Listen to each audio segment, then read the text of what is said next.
Spencer, right now, 10 minutes after 7. Nobody in America has watched the recent events in China with greater attention and with deeper feelings than the Chinese students who are here in this country attending our colleges and universities. Two of those students are with us this morning. Wang Qi is a graduate student in American history at Columbia University who has been with us before over the past few weeks. And Fei Fei is a graduate theater student at the City University of New York. We thank both of you for coming in this morning after a very troubling weekend, of course, in your country.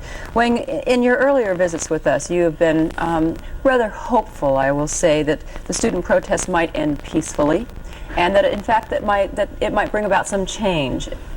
Therefore, what is your reaction to this past weekend?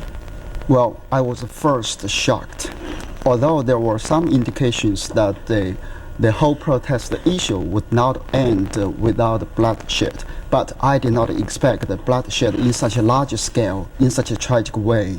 That was my first reaction. And secondly, I was feeling very, very furious about what the Chinese government and what the Chinese army are doing in Beijing Tiananmen Square.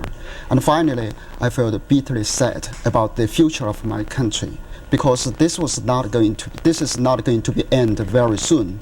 It's not going to be end of the trouble. It's not going to be end of the whole riots.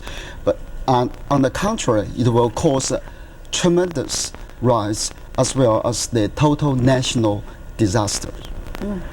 Fei, you and your husband are both graduate students here. Yes. You're expecting a baby. You Yes. planned on moving back one day. What is your reaction? Okay, on a very personal note, this baby is coming in 7 weeks. So I'm very concerned about the future of this child. As far as China goes, despite everything the government has done, it's still at home. Our friends and families are still there. So I'm so very deeply concerned, so angry and upset with the whole situation. And my husband actually has a play under rehearsal in Shanghai, directed by an American director, Richard Schechner. So it doesn't really matter to us now if the play opens or not, but the whole nation is going through this huge national crisis.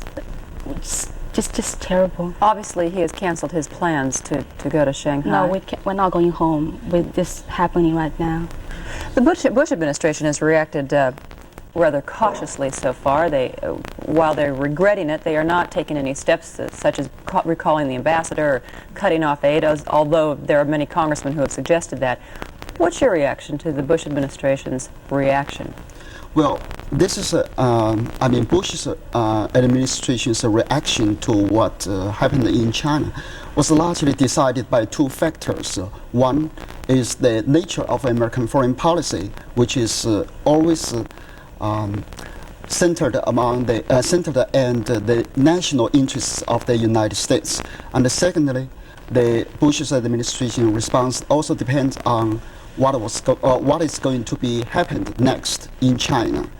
I think so far Bush administration has made a very cautious response. I think Bush administration should give a harsher statement and also take some concrete action in order to make the situation better or even save thousands of lives. Fei, do you also feel that there should be a harsher reaction? Oh yes, like at least cut the military aid with the soldiers shooting on people in the streets.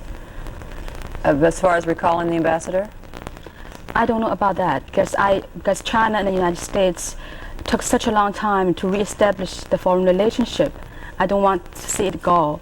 But I have very mixed feelings about this. And of course it's because of those mixed feelings that obviously Bush has taken his choice. Exactly. Well, we thank you both for coming in this morning. Thank you very much. And good luck with the baby. Thank you. And it is now 14 minutes after. Henry Kissinger on what the events in China and Iran mean for us right after this.